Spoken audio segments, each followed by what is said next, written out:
All right, we're coming back to beating the half guard tonight, and we're gonna look at a little series that I call a three-directional pass. It all stems from being able to free your knee in a way that we've done on previous half guard passes, where you turn to reverse half guard, free the knee, and then you're gonna square back up with them and choose one of three directions that you're gonna pass to. What's great about this is once you've freed your knee and turned back towards them, the choice is yours and you're not locked into the one that you choose. You can choose one. If it's not working, choose a different one. You can sort of chain them all together. So for that reason, this series is super helpful for passing the half guard. And we'll start it here just as a review how to free your knee. So if we're in half guard here, I want to get it to a quarter guard so that I can use my knee to pick my direction of pass, starting by turning towards the legs and sitting down to a hip right here. This is our reverse half guard.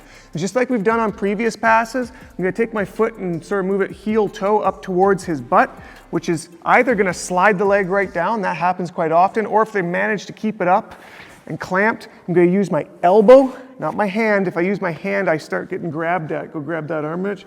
Yeah, like this. That's a terrible position to be stuck in. So do your due diligence, just slide your elbow in like this and lever it off, okay? Once this knee is free, that's all I wanted from this position. I'm gonna turn back towards him by putting my hands on the ground, squaring back up. Now at this point, I've got my option of direction. I can either put my knee here, here, or here.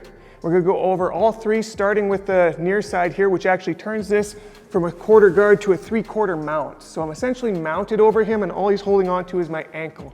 Okay, so there's lots of stuff we can do here that isn't a pass, and we'll look at some of those in the future, but right now we're gonna continue our pass by digging an underhook on this close side right here, grabbing the shoulder so he can't circle in very easily. And my goal here now is to lift my weight off of him so that I can bring my knee on this side through like a knee cut. I call this a body cut. We're gonna cut across the body. But when I lift my weight off, I don't wanna lift up like this where I'm light and I'm not holding him anymore. I wanna lift forward like I'm tripoding. So I'm still pinning him with pressure through my shoulder. Knee comes through like so, like I'm sliding for home base here. Oftentimes that'll free the foot, just the momentum of coming through. If it doesn't, you can grab the near side cuff here and then use this free foot on his quad to kick your leg free and come up to side control. So again, this part is going to remain the same for all three of our options, but we're going to repeat it every time to get it sort of burned in. We're going to twist, drop to a hip, clear the knee. Turn back towards, drop the knee to the ground, 3/4 mount. Dig this side underhook, don't forget this. I cross the knee without this underhook, he takes my back.